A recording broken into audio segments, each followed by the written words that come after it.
Welcome to The Explainer. Our whole mission here is to take complex, dense sources and transform them into clear, dynamic presentations. And we have a fascinating one for you today. So here's a question for you. How do you introduce a genuinely dangerous thinker to the world? It's a real puzzle, isn't it?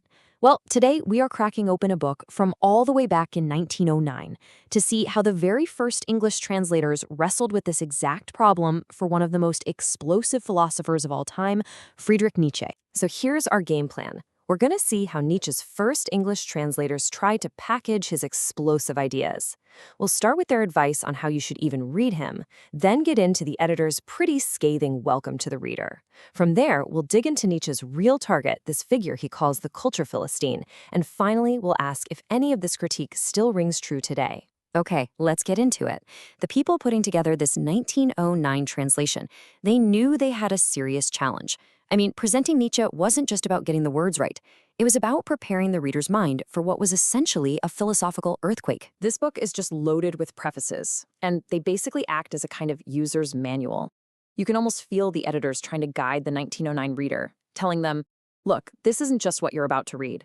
This is how to handle the intellectual dynamite we're about to place in your hands. The book's editor, a guy named Oscar Levy, he does not mess around. He wastes absolutely no time. Right at the start, he lays down some pretty stark ground rules for anyone brave enough to even attempt to step into Nietzsche's world. And listen, this is not your casual book club advice. The editors were desperately trying to stop people from becoming superficial fans who just, parrot Nietzsche's phrases. They wanted to forge readers who could actually grasp the sheer size of his project, which was nothing less than to wrestle with a morality that had dominated the West for 2,000 years. And right here is the key takeaway, according to the translator.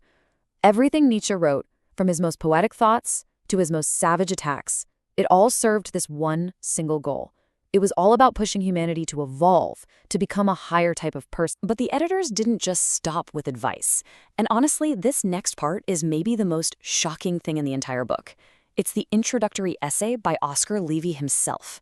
A direct, fiery, and you could even say insulting, welcome message aimed squarely at his English-speaking reader. Can you imagine opening a book and reading that? Levy's accusation is that the English are too fair-minded, too polite, but in a shallow way.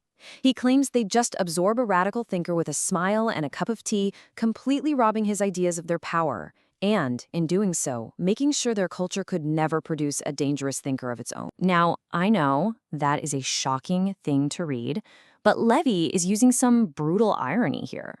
His point is that genuine, fierce opposition, what he calls a proper hanging, is a necessary ingredient for greatness. A culture that just politely agrees with everything, he implies, is a culture where nothing truly important can ever take root. So this lays out his contrast perfectly. On one hand, you've got English receptivity, this polite smile that he thinks hides contempt and leads to forgetting. But on the other hand, you have what he calls for, a fierce, tenacious opposition, a proper execution that creates wounds, yes, but also forges greatness. All right, so with that fiery welcome from the editor still ringing in our ears, let's pivot. Let's turn to the main event, to Nietzsche himself.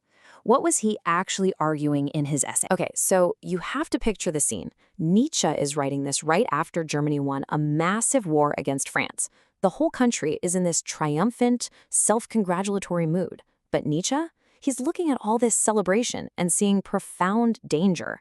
He's not celebrating. He's sounding an alarm bell against a smug satisfaction that he believes is a threat to the very soul of German culture. And this is so critical to his point. For Nietzsche, winning the war did not mean German culture had won. In fact, he was terrified that the arrogance that came with military victory was actively destroying the deeper, more authentic German spirit for the sake of a superficial empire. And it's crucial to get this. This essay isn't really some personal attack.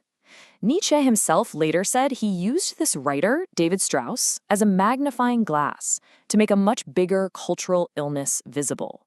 Strauss wasn't the disease. He was the perfect symptom. And what did Nietzsche call this type of person he was seeing everywhere?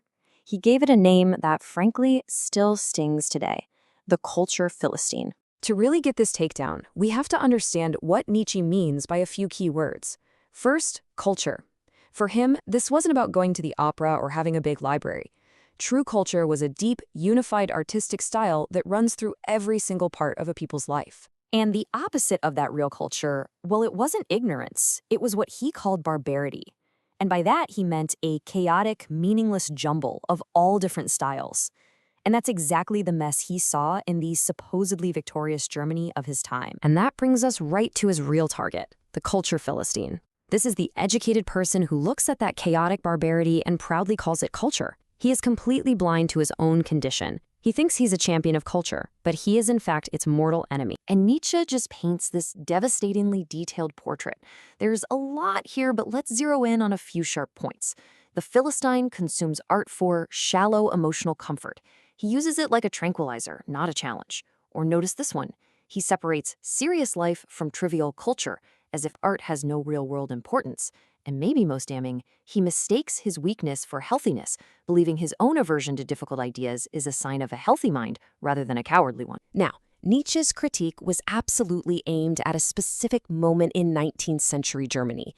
But it is impossible to read it today without feeling a chilling sense of recognition. Because he's describing a person who uses culture, art, history, philosophy, not as a catalyst for growth, but as a form of self-congratulation.